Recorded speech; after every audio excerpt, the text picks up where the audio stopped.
Video tersebut diunggah oleh akun Instagram @bekasi.terkini.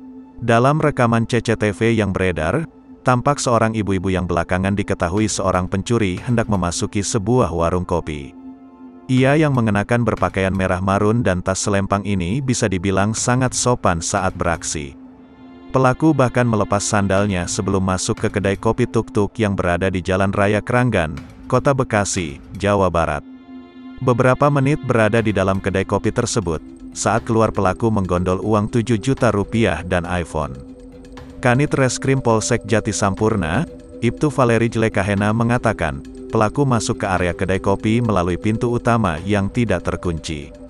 Kepolisian, kata dia, sudah mendatangi tempat kejadian perkara dan memeriksa sejumlah CCTV yang ada di sekitar lokasi.